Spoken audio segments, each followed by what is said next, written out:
Hello, everyone, and welcome inside the locker room here today. I'm Tyler Martineau with my co-host Josh Linsenberg. And Josh, we got plenty of stuff to talk about. You know how it's going right now. Hofstra men's and women's basketball in the CAA conference, doing their schedule right now, playing against tough rivals. But then we also got wrestling to talk about later on, as well as a interview with athletic director for Hofstra University, Rick Cole Jr. Plenty of stuff to talk about, but Josh, first off, how are you doing? Well, it's great to be making my locker room debut. A huge shout out to our producer, Kayla Mckechnie, for setting this up. And there's a lot going on right now in the CAA for the Hofstra Pride. We're right in the thick of it with men's and women's basketball, as well as wrestling. And also, it looks like in the forecast, we may have Hofstra Sports in the spring. Yeah, it'll be definitely something that we'll be talking about later, especially in that interview coming up. But just starting to get into the basketball conversation just every week. I love talking about basketball, being able to have these sports back. As you mentioned, the spring and fall sports will be coming up soon as well for Hofstra. But it's just great to see how these teams are doing right now, especially starting off with the Hofstra men's basketball team in the series against Towson so far this weekend. But you just got to look at that first game on Saturday, being able to get the win, really starting off things right with the 71-58 win. And just looking at how this team is progressing, the first thing that I love to look at, especially with the condensed schedule, is how many players are playing. We saw about 8 players, the starters getting a lot of minutes. This is something we see with the Hofstra Pride every season, especially in conference play. But so far, you got to like what you're seeing from the starters. Yeah, absolutely, Tyler. Going into today's game, we knew this was going to be a critical game for the Pride. They're right in the meat of the sandwich of the standings in the CAA. This was a big game. Now they're still getting, by winning this game, they're still in the run for first place with Northeastern. Northeastern obviously has been dominant the past couple seasons, but there was a lot of positives out of today's games. I gotta say, some guys that were performing really well. Kayvon Kramer, he missed all of high school basketball. He had 2 ACL surgeries, and he's had some very awesome plays, some highlight plays, very energetic guy. And he picked up 16 points in today's win. So a big key player in today's win. Yeah, just looking at Kayvon Kramer, it's so exciting to know that you can tune on ESPN and every once in a while you may be able to see one of his highlights, but he's been able to complement these players around him as well, like Jalen Ray, who also had 16 points in the game, the first game against Towson. He's their leading scorer. We've talked to Coach Mike Fairley before the season. He said that Jalen Ray needs to step up, starting off in that leadership role, and then in terms of the offensive production. And we're continuing to see that time and time again. And as you mentioned, Northeastern has made it to the championship for the conference 2 years in a row, but normally kind of a middle of the pack team who turns it on during the tournament.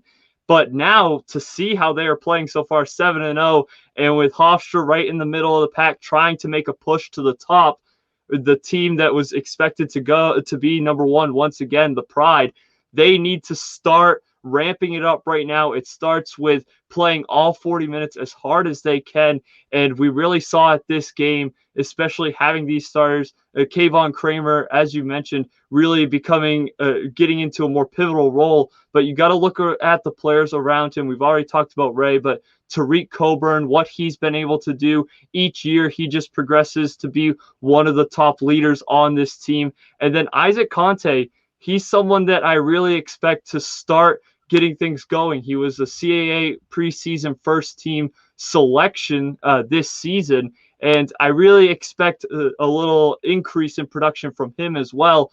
But with playing right next to Kayvon Kramer, these two are really stepping it up in the paint for the Pride. Yeah, Conte was a junior last year. Now he's a senior. He's really leading this team well. Obviously, with the departure of Jajor Bowie and Eli Pemberton, someone's got to step up, and those two big guys are Jalen Ray and Isaac Conte for this Hofstra Pride men's basketball team. Conte was great in Saturday's game, 12 points, going 5 for 12 from the field goal, and he was 2 for 2 at the free throw line. He's been dominant in the paint. Some things I did notice that they may need to tweak. Hofstra went on an 8-0 run to start the first half, which was great. But towards the end of the game, Hofstra was scrambling, sort of in a little bit of a panic mode because they did notice that Towson was starting to close in on their lead. But luckily enough, those last 2 minutes, Towson did not score a single point. And Josh, this has really been sort of the biggest problem for the Pride. It's been finishing games. It happened. We've seen it last season with the Pride, stuck in that kind of second and third spot. And once they were able to turn it on, have that 40-minute mentality, that is when they started to pick it up. That's when they beat William & Mary last season away. And now it's something that we need to see again. You're playing against Towson, not a team that's supposed to contend at the top of the conference, but we've already seen so much this year, teams going up and down. Anyone really has a chance, especially with how crazy these schedules are. But it really comes down to how they're able to finish these games. Last season, when you saw them play against Towson at home, they really struggled in terms of down low and not being able to hold on to a lead and really close them out. But here we were able to see them see sort of a lead getting less and less, but then holding on and getting that win. And I think that's going to really help them, especially when they go into next week to play UNCW.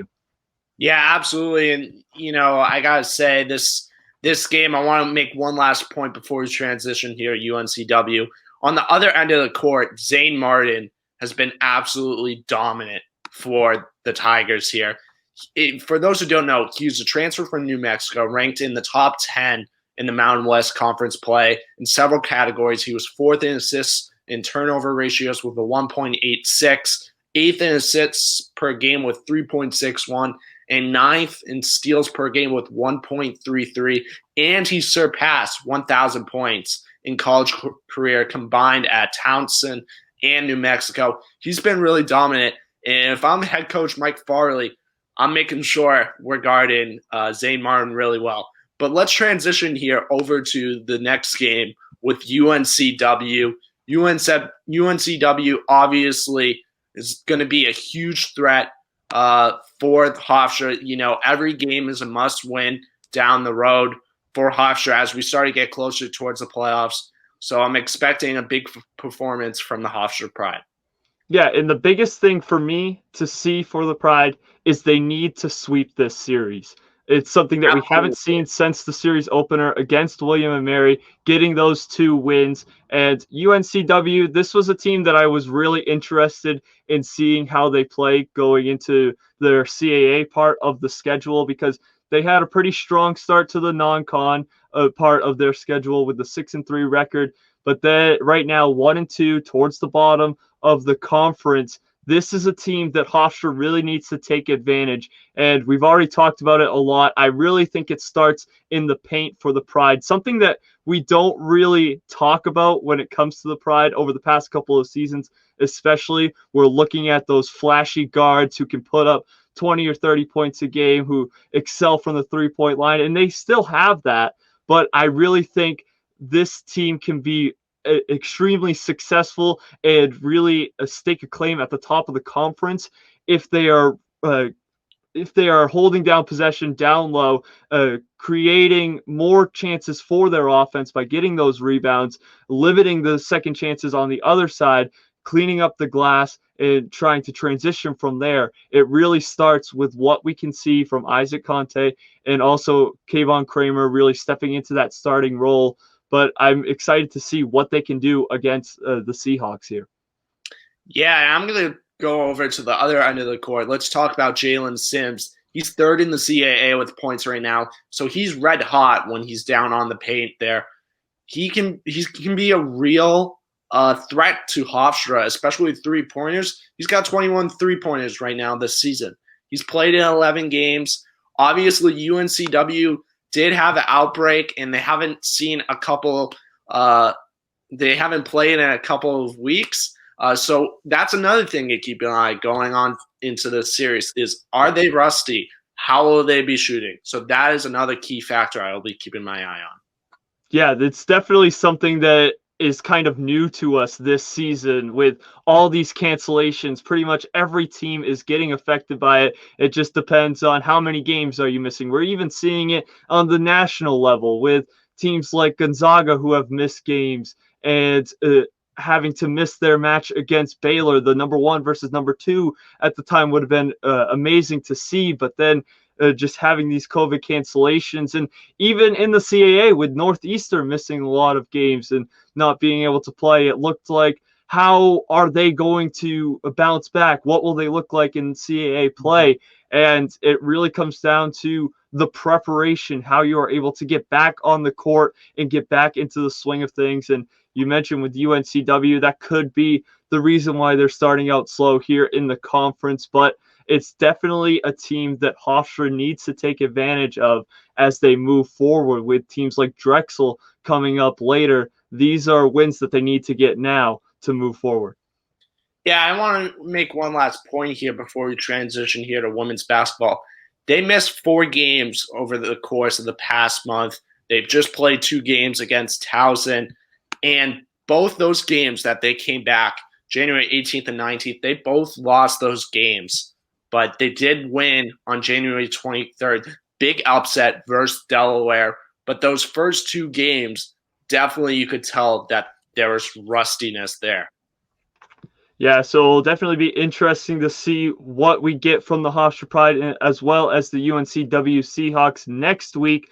But it's time to look at the Hofstra women's basketball team, a squad that has won 2 conference games so far this season. Obviously, a great goal from last year, getting 2 wins over the 0 last season. Obviously, trying to keep up the pace, trying to win a few more games as the conference schedule keeps going here. And with their first game against Towson, losing 60-65, a tough match there for them, losing a few in a row now. And it definitely seems that they need to start turning things around. They had it working early in conference play, but the first thing that you got to look at is, once again, Kayla Brown leading this team. And you see what she could do, 19 points, and it's the way that she's able to drive to the basket, create space for herself, that is why she's able to continue to lead this team in scoring. And something that I continue to look at for Kayla Brown is the 4 for 8 from the free throw line. And I mentioned it a few weeks ago when I was on the locker room. I said that if she can work on that free throw percentage, get it up higher, there's no doubt that she could get 20 points per game. And I know that sounds wild and crazy, but you look at it right now, 19 points, just a couple more free throws, and she's over the 20-point mark. Whether that means that they could get the win or not, you're just seeing that Kayla Brown is continuing to make those steps, and that is just one thing that could really keep her at not just the top of this team, but the top in the conference. Well, despite the loss, there were several positives that came out of this loss. First of all, they kept Towson to their lowest field goal percentage this season, which Towson's really good at field goals. And this was Towson's first time playing in 3 weeks, and they kept it within 5. And also, let's note that Coach Santos Atkinson already has a better conference record than last year. So there are several major improvements. And also, last weekend against Delaware, they went 5 of 17 from free throw range against Delaware. This week, a slight improvement. Now you're seeing them going 11 for 18. So it's all about those little baby steps of improvement for this Pride women's basketball team. And I got to say, despite the loss, I'm happy with the results. What can they do better? They need to be better on three-point defense. They need to be better on the free throws, as we mentioned. Also, they need someone else to rely on for the rebounds besides Jalen Haynes, who had a 20-point difference between the runner-up and Haynes. The runner-up is actually Jayla Henry for the women's basketball team.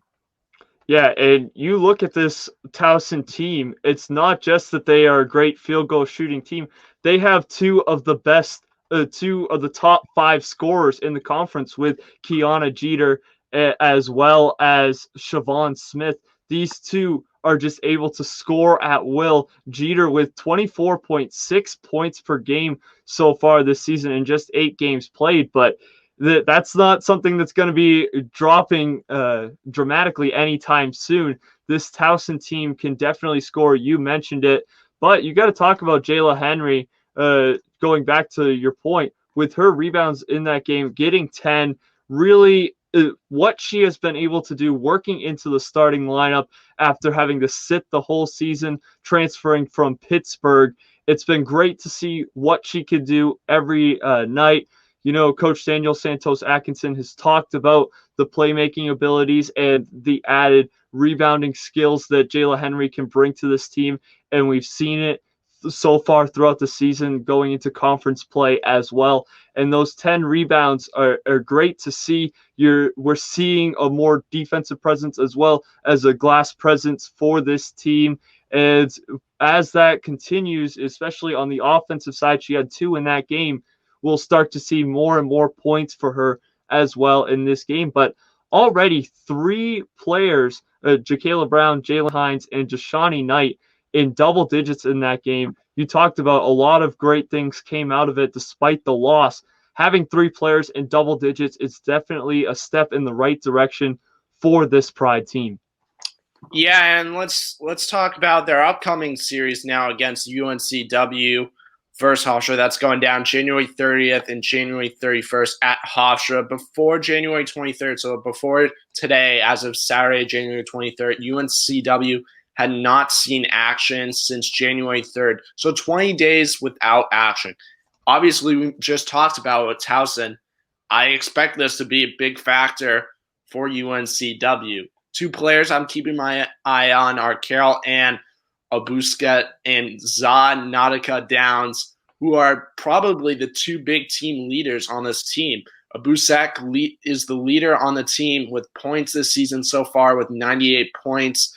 But one thing I definitely found interesting stat-wise, she's attempted 0 3-pointers, even with 240 minutes of on-court action already, And Zanatika Downs is the runner-up on the team right now with points. She's got 84 points. Downs is also a transfer from Florida Southwestern State. And down there, she was ranked second, Tyler, in school history with 1,057 career points. She also set a school record with 146 3-pointers. Overall, a major offensive threat for Hofstra. Yeah, the Seahawks definitely have a lot of key assets coming into this game. Definitely can cause trouble for the Pride. But you look at that UNCW record, as you mentioned, missing a few games, 0-3 to start conference play. But this is really a series that the Pride need to get at least 1 win from. Stay in the middle of this conference so far. This is exactly where they would love to be.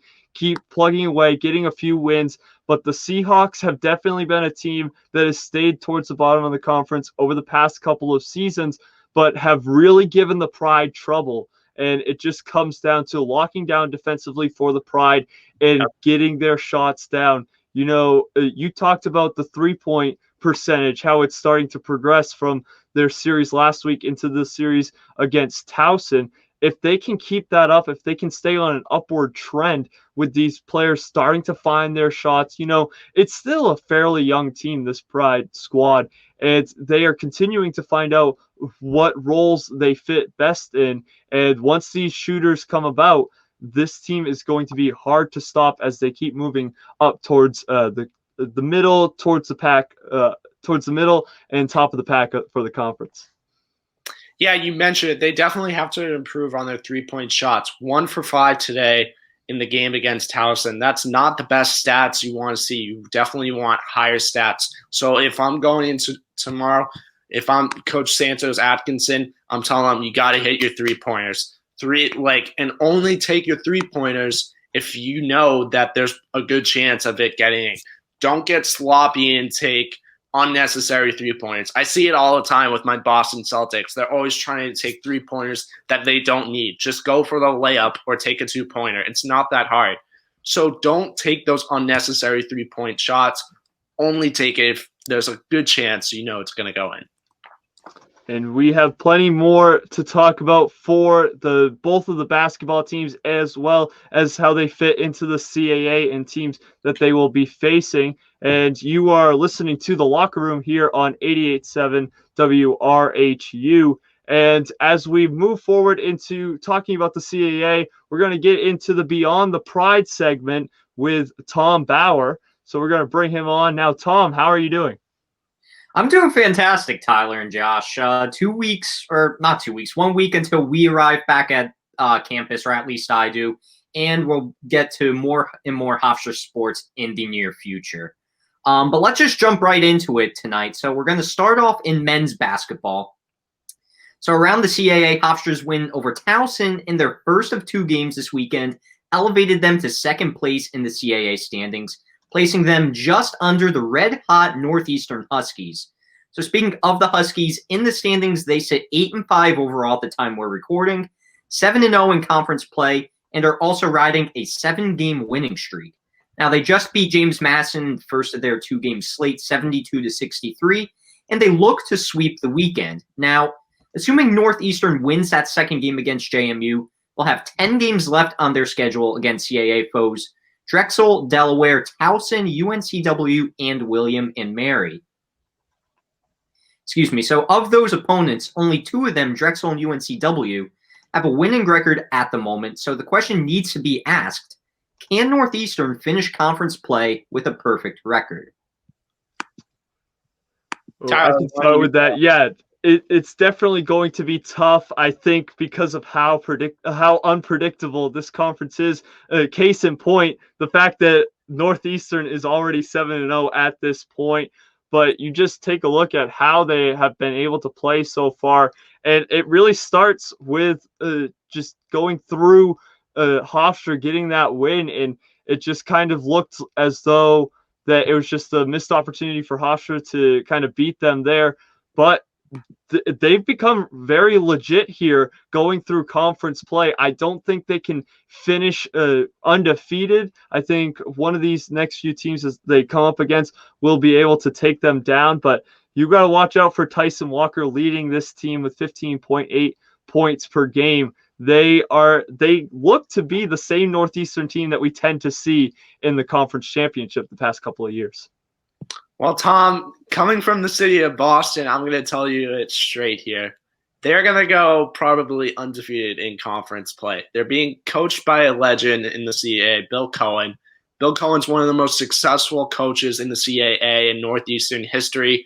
After 14 seasons of leading the Husky, Cohen ranks number 2 all-time in school and CAA history with the 241 and 163 wins, respectively. He just needs 9 more wins at Northeastern to catch Jim Calhoun's 250 from 1972 to 1986. To say the least, Boston is the city of champions. Bill Collins is a great coach. The stat speaks for itself. I think he will be able to get it done with the roster he has. Now, I'm not necessarily going to call Boston the city of champions this week. Yeah, I don't expect you being a New Yorker, so. Yeah, we got Hofstra will have something to say about that come conference play toward the end of the season. So now, speaking with men's basketball, let's look ahead at Hofstra's remaining schedule. So you guys have already touched on next weekend's matchup with the UNC Wilmington Seahawks. So after them, they'll have to face Drexel, JMU, the College of Charleston, and Elon. Now, I want to take a look further at JMU and Charleston. So with James Madison, they've had a rough year so far, not necessarily due to their record, but because of having so many games postponed due to the coronavirus concerns. Now, however, their star senior Matt Lewis, who's the CAA preseason player of the year, has been playing exceptionally well, averaging nearly 22 points per game. Now, moving over to the College of Charleston, they have given Hofstra a run for their money in the past, but they are a team that will have to sit out the next 2 weekends due to postponements. So with that being said, who do you guys think the more difficult opponent will be for Hofstra down the stretch, JMU or the College of Charleston? I have to say JMU just going straight off the bat, because you mentioned Charleston has given given Hofstra a run for their money in the past, but I've got one player that's really been the key to that, and that's Grant Riller. He's gone from this team, and so it's really not the same Charleston team that we have seen in the past. I think Hofstra can maintain their play and be able to win that series, but it really comes down to JMU, a team that wasn't expected to do much, but you talked about it. Matt Lewis, he was my pick at the preseason to probably be the CAA Player of the Year. But what he has been able to do in non-conference schedule, in conference games so far, just continuing to score, these kinds of players, if they get going, we've seen it in the past. We just talked about Grant Riller for Charleston when he was here. This is how the Pride could start to lose these games. So I'm really interested to see how they play against JMU, especially how they can guard Matt Lewis, because every team has one or two of these great players, and Matt Lewis may be the best in the conference right now. Yeah, I'm going to agree here with Tyler. Matt Lewis is a big problem in the CAA, and if the Hofstra Pride don't do anything about it, you bet they are going to get stomped by the JMU team. You look at all the stats here. He leads the team. He leads the CAA in scoring. He leads his team in scoring. He leads in three-pointers. He leads in field goal percentage. He leads in 3-point field goals per game. It goes on. And not to mention, you also got guys like Terrell Strickland, who's doing really great defensively, averaging 1.9 steals per game. He's number 3 in the CAA right now for steals. That's another guy I'm keeping an eye on. But for me, it's the top dog, really. How can Hofstra maintain and keep him quiet? Because if Matt Lewis goes off, that's going to give JMU lots of hope. And you don't want to give the other team hope. Certainly. So now let's move on to women's basketball. So the CAA has proven to be an extremely competitive division so far, as teams can bounce around the standings after every single game.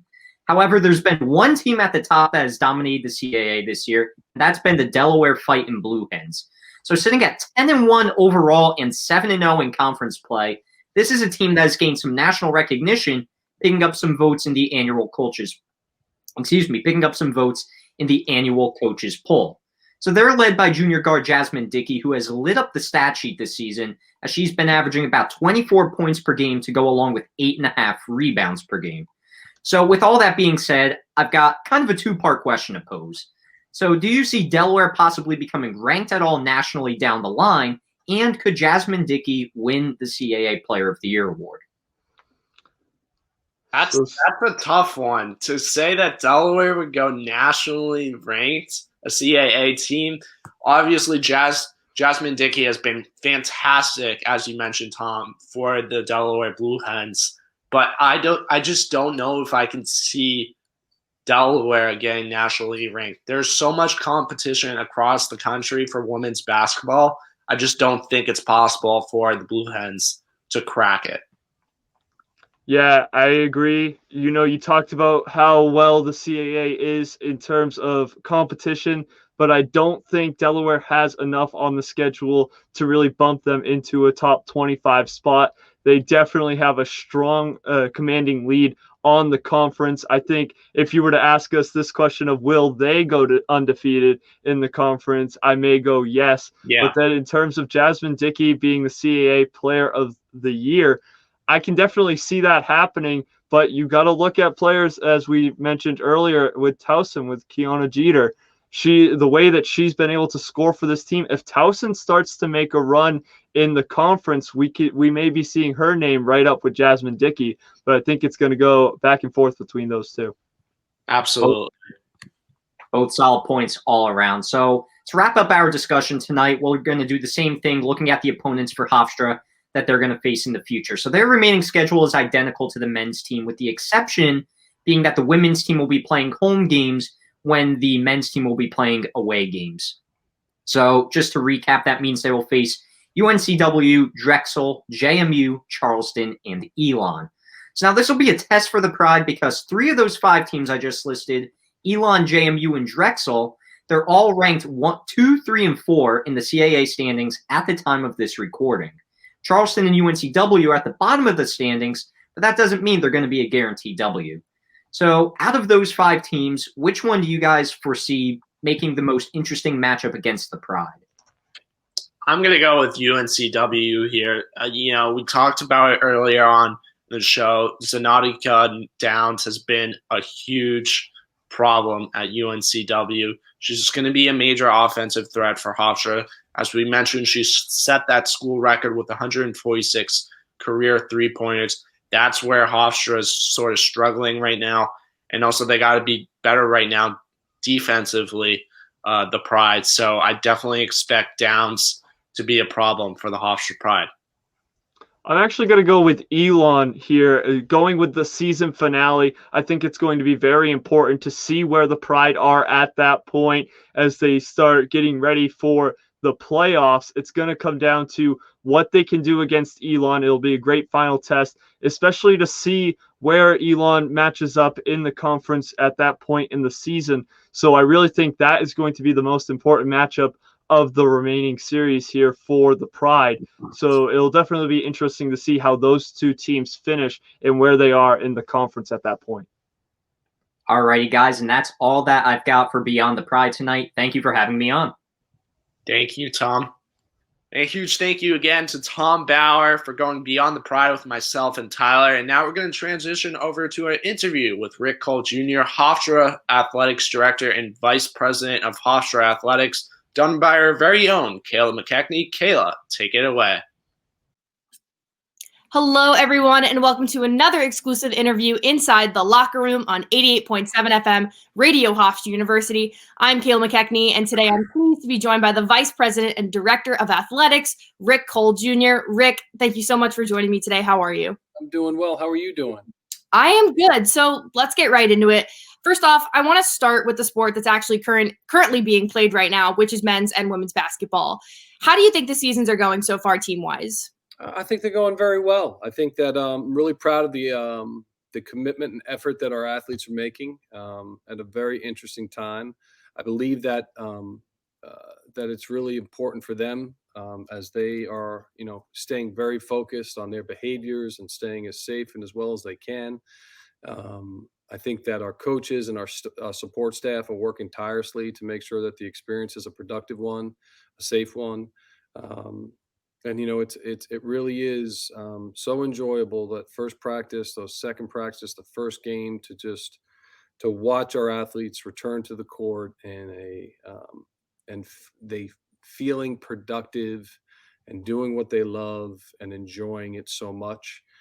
It certainly is not a perfect scenario for anyone, but we're excited. And it's early in the season, and I think we've got about 12 and 13 games, if my memory is correct. I think the men have 13 and the women have 12, which, knock wood, has been a success in and of itself compared to some of the other teams that are out there. But really proud and excited for them, mostly because they are so excited.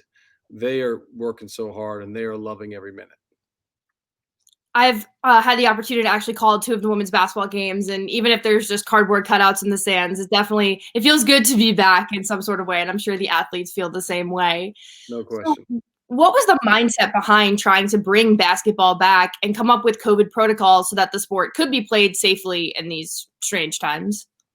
I think, society in general is trying to figure out how we go about our everyday business, right? And sport is part of that. Higher ed is part of that. And, the medical professionals that we work with closely talk about that. It appears that, the general consensus is that it's not being passed through sport, but yet being, in the meet, greet, and eat environment where people are in social environments that are probably not the best situation for, that would lead to the spread of the virus. So the mindset was, we kept asking the question, what's the right thing to do, step by step, talk to the medical folks, talk to our coaches, our athletes, giving the athletes the opportunity, that letting them know you do not have to participate. This is something they want. This is something that is important to them. And if they had any interest at all in opting out, they could and we would support them 100%. So the mindset was, what is the right thing to do? We continue to monitor everything day by day, week by week. And I think that everybody's had to remain nimble and flexible, and this new normal of, our jobs are very different than a year ago. We still have to do those jobs, but now there's the process of COVID and how we navigate that as an institution, as a department, and as a society. Speaking of those COVID protocols, how has it been since play and practice of the sports has resumed, and dealing with it and making sure that all of the guidelines are followed? Sure. I think we talk about it in multiple meetings a week. I mean, there's not a meeting that goes where we don't reiterate the obvious, and we don't talk about the reiteration of expectations and protocols and behaviors. We also reevaluate as we're going to make sure we're doing the right things. And as we learn more, we know more, we can do better. So I think it's going very well. The system, the actual, the multiple systems that you have to go through, whether it be testing, whether it be travel, whether it be masks, whether it be this, whether it be cleaning, is working. And we've challenged ourselves to be very critical to see if we can improve in any way all the time. And I think that's a healthy mindset to have with COVID or without COVID. You always should be evaluating how you can be doing better. How did the athletes and staff react to having to make these changes that the pandemic has brought to the world of sports? I mean, I know you mentioned people being able to opt out if they were comfortable doing so, but was it a difficult change? Was it a swift change? I think they reacted because they desperately wanted to play, and they're willing to do whatever it takes to sacrifice to do whatever. They're following the rules. They're doing what they need to do. And they need to, because if we don't follow the rules, we're not going to be playing. It's just, nothing's worth it. You have to try to be the very best version of ourselves under the current climate. And that's a commitment to our own health and the health and safety of each other and our community that we live. So, the transition was, everybody listened attentively and eyes and ears and said, even, try to give some feedback. And not only are we trying to have a discussion of, hey, you can't do this, but what can we do? What are the ways in which we can try to make this as a healthy but productive and positive experience on and off the court or the mat or the field? So those conversations go on. We have the conversations with our athletes. We have the conversations with our coaches, our staff, everyone. Something else that the Department of Athletics was able to do in the midst of the pandemic was start the No Locker for Racism initiative, which was a movement that looks to combat racism in the sports world. For those who don't know, I actually got the opportunity to speak to the initiative's founder, assistant field hockey coach Courtney Dina, and she had mentioned to me a few months ago the Department of Athletics were huge supporters of her idea and really helped bring it to life. So how did you guys react to that initial idea, and how does it feel to see the movement now grow beyond Hofstra's campus? I'm losing track of months, but about 18 months ago, or maybe it's even a little bit longer now, one of the important initiatives was us trying to have a more robust and meaningful diversity and inclusion campaign strategy. And other than just checking a box about, training and all those kind of things, we wanted to talk about an ongoing process of education, inclusion, expectations. So, it was a no-brainer. It's a wonderful program. It's a great platform. It keeps in the forefront the discussion of the culture and expectations we want as part of our program. It continues the conversation and allows us an opportunity to get in uncomfortable conversations, not just No Locker for Racism, but the conversation of diversity and inclusion, and trying to have the aspirational goal of having a Hofstra for all. Because if we're not a Hofstra for all, then we're not a Hofstra for anyone, in my opinion. But I do think that what is most important is conversation, discussions, understanding, listening. And I think this platform helps us do that. And I'm incredibly proud, not only of Courtney, but our diversity and inclusion committee, how we're going about being very critical about what we're doing, how we're doing it, and that it's an ongoing process, and that a platform was built that could be shared. It doesn't, imitation could be the greatest form of flattery, but we don't need to reinvent the wheel. a no locker for racism. Tell me somebody who thinks we should have a locker for racism. It's just so purposeful, but it brings up the conversations that can continue to make people understand different perspectives, understand the responsibility of their words and their behaviors and their actions, whether micro or macro. So I'm really proud of that. We're committed to an ongoing discussion, ongoing training, and trying to keep at the forefront our commitment to being better, our commitment to learning, our commitment to listening. I think for me, even as a student, it's really cool to see us start something like this and see that's moved past our own campus and see that other schools are also starting this, and that we were able to kind of start that conversation and make conversations uncomfortable, which for me, I'm really proud of to say that our school did that. And I'm sure you are as well. Malloy College is right down the block, right? They're a Division II institution. Their AD is magnificent. They do great stuff, and you always think you're in competition, right? You want to be better. You want WRHU to be better than that it could. Look, we're competitors, whether it's on the field or doing what you do or in business. There's some things we're all in the same. We want to. And thank you, Kayla, once again for doing that interview with Rick Cole Jr. Definitely excited to see what will happen with these teams getting ready to play once again. So once again, you are listening to The Locker Room here on 88.7 WRHU with Tyler Martineau and Josh Linsenberg. And we are about to start talking about wrestling. We talked about the women's and men's basketball team, but the men's wrestling team has gotten into action here recently, going up against Army. And it's just great to see another Hofstra team playing once again. Yeah, absolutely. You took the words out of my mouth, Tyler. It's great to talk about. As much as I love our basketball teams, it's great to talk about another sport besides basketball. It brings a little excitement to me, brings a little hope that we might see spring sports. And as Rick Cole Jr. just told us in the interview, it looks like that's a good possibility right now that we're going to see some sports action in the spring. But Hofstra Pride opened it up to Army at West Point. Unfortunately, they started the season with a loss, while Army West Point moves to 1-0. The match began with the Pride forfeiting 125 pounds. Redshirt senior Garrett Lambert scored the first points of the afternoon for Hofstra with a win via fall over Mark Montgomery at 2:53 in the 133-pound bout. Lambert led 4-1 over Montgomery late in the opening period thanks to 2 takedowns, and he locked up the Black Knight freshman wrestler in a cradle move in the final 10 seconds to secure his first win of the season.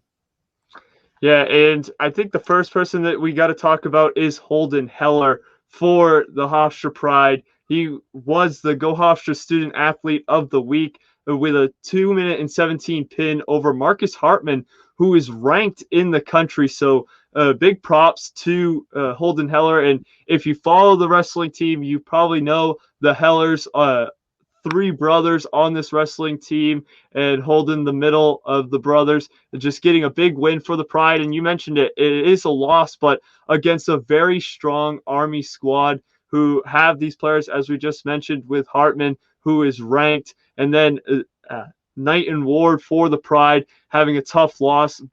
Him and Bob Sullivan, who he faced, Ben Sullivan rather, are both NCAA qualifiers from previous seasons. So definitely a great matchup there. But it's great to see what these two teams were able to do, and to see the Pride get back on the mat and have their players get ready, be able to score a few points as they move on towards the season. I definitely think this was a great matchup to start the season for the Pride. Yeah, absolutely. A great matchup for sure to start the season. Redshirt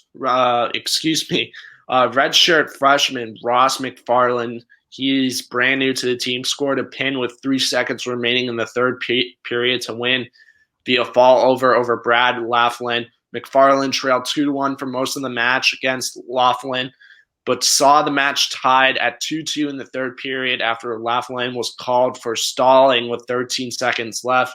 McFarland soon broke down Laughlin's position and forced him onto his back, where he quickly got his win before time expired. And that is McFarland's first Hofstra wrestling career win. So a huge congratulations to McFarland. Yeah, and I think when you talk about that, getting your first win, I think it's even more amplified this season. We've talked about it so much already with teams not knowing if they'll play, and we're starting to get more sports back into it. But to have these younger players and younger athletes in any sport being able to get on the mat or the court or on the field and score a goal, get a pin, whatever it may be, to get them back out there and to see them be able to watch these athletes play is just great to see. And it's great to see this Hofstra wrestling team getting out there again, having 3 sports going at once. For a time, we didn't know when this would happen, but we're starting to get a little bit of normalcy here back on campus. And to talk a little bit more about that, we're going to take a look at a feature with Coach Shannon Smith, who is the women's lacrosse coach here for the Hofstra Pride. And our own Jack Halstead did a feature with Coach Shannon Smith to talk about the new recruits. Let's take a listen. So, Coach Shannon Smith of the Hofstra women's lacrosse team, thank you so much for sitting down and doing this with me. I know you've got quite the incoming class coming in, but I do want to start by congratulating you not only on your successes on the field, but academically, your team has been fantastic off the field. I just want to say congratulations on that. But getting into this upcoming season, now that we know what's going to happen, weird off season, a weird couple of years, quite frankly. What was the preparation like? I know you guys can't really do what you did in the past. There's not being able to sit down and be in the same room together really anymore. What was the preparation like coming into this year? Knowing you're getting a lot of your players back, so there's that aspect of it. But still, what did you do to prep for this weird season coming up? Well, first off, Jack, thank you so much for having me. And, excited to be here. I thank you for pointing out the academic success. I think that's going to lead into my answering of your question is, I think that through everything that we have faced over these years is really control what you can control. And right now, obviously, things are a lot different on the athletic side right now. So our really main focus was, for these past couple of semesters, is really focused on academics. And it's something that we really preach to our kids all the time, is to make sure you're doing well academically, because after you graduate, you need those grades. You need to graduate to be able to find those jobs. So something that we really preach. And to be honest, like we finished with the 3.65. And we're telling the kids we want higher next semester. We're always pushing more people with 4.0s and trying to make it like competitive. And I think that because so many people on our team do well academically, I really think it pushes other kids to make sure that they're doing well too, and makes them want to study more, makes them want to study harder, and really try their best. And that's all we can ask for. So it's really exciting to see that. And I think right now we're just super excited that we're coming back. We have our testing upcoming this weekend for COVID. And, if all goes well, fingers crossed, we're hoping to start practice this Monday on the 25th. And we're super excited to get back after it with our team. And I think just throughout this whole point, really just hitting the refresh button, right? It's been really fun to watch some of the players just kind of get that break. It's something that, we talked about in the fall. So many of the kids were just refreshed and they were energized and happy, and their bodies weren't beat up. And I think that's something that we were able to see from the kids. And for the fall, we just really focused on basic skill work. And the season, we're going to have a lot. It's going to be more prep than we've ever had before going into season. But I think it's exciting. And, you just got to be thankful that you're able to be out there on the field playing with your teammates. Agreed. And, this team, there's a lot of talk. It's always been, Alyssa Perella. She's amazing. But there's so much more talent on this team than just Alyssa Perella. There's so much experience. There's so much frontline talent. This upcoming class that's going to be coming in, the class of 2025, as talented as it is, it's going to have the chance to play behind these girls that have been on this team for 2, 3, 4 years. Are these girls going to have a chance to really learn from these veterans before stepping into the spotlight of this team? What kind of value does this veteran leadership that you already have? You're getting a lot of players back this year, plus the ones that are going to step into a bigger role this upcoming season and the season after. What does that veteran leadership provide for the future of this team? Not only this upcoming class, but the class after and the class after.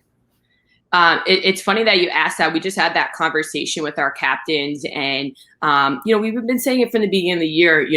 When you're in that leadership role, or when you're a senior class or a junior, it's how do you want to leave the place, and how do you want those freshmen and sophomores to remember you, so that by the time they're juniors and seniors, like, they understand what our culture is, what our expectations are, and how you're supposed to lead this team. So it's something that we're always constantly talking about.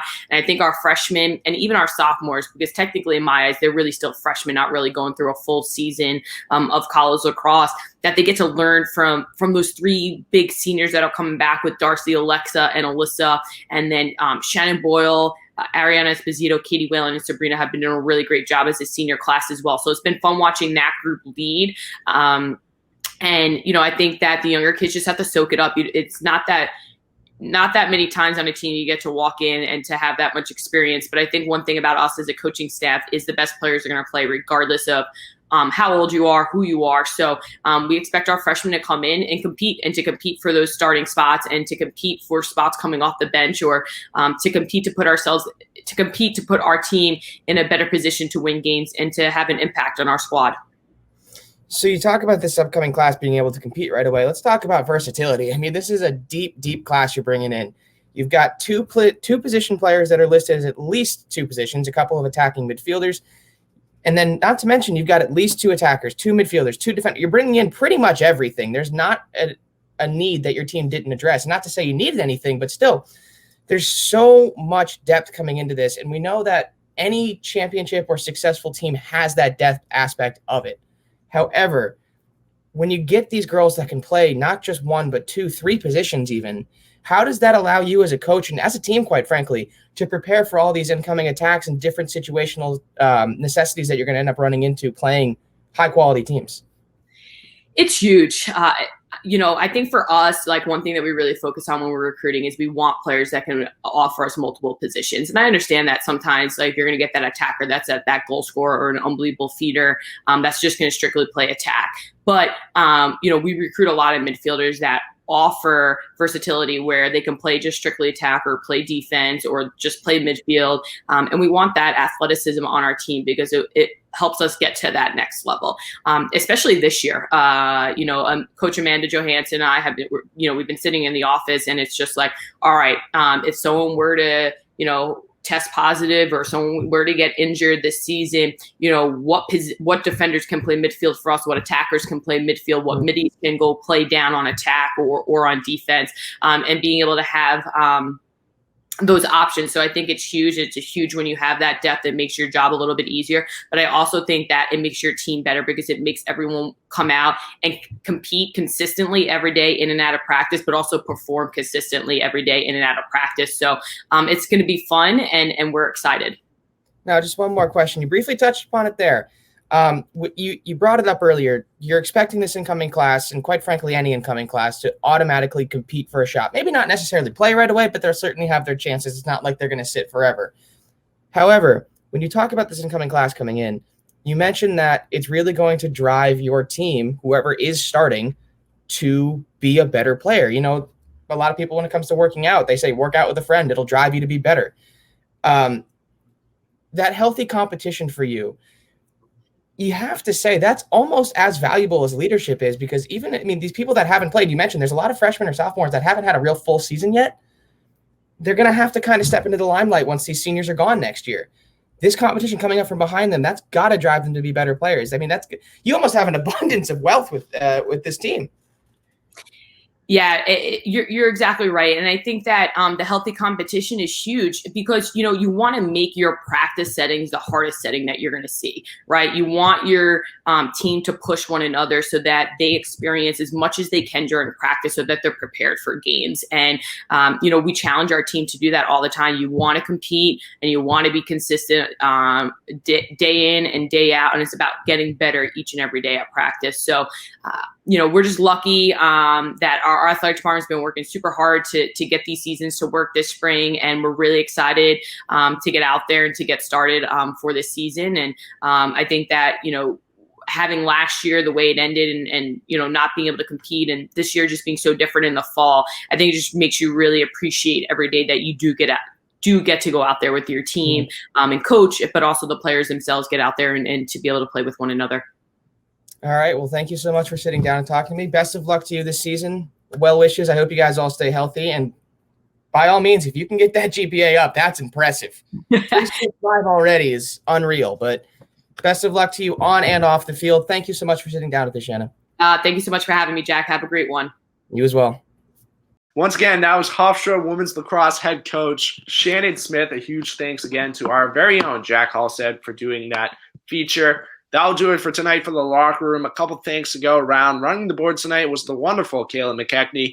Bringing you Beyond the Pride was our own Tom Bauer. And our thanks again to Jack Halstead for creating that great feature on women's lacrosse. For Tyler Martineau and myself, we'll be back here next Sunday night, 8 p.m. Eastern on 88.7 FM, WRHU Radio, Hofstra University. Until next time, stay safe and roll Pride.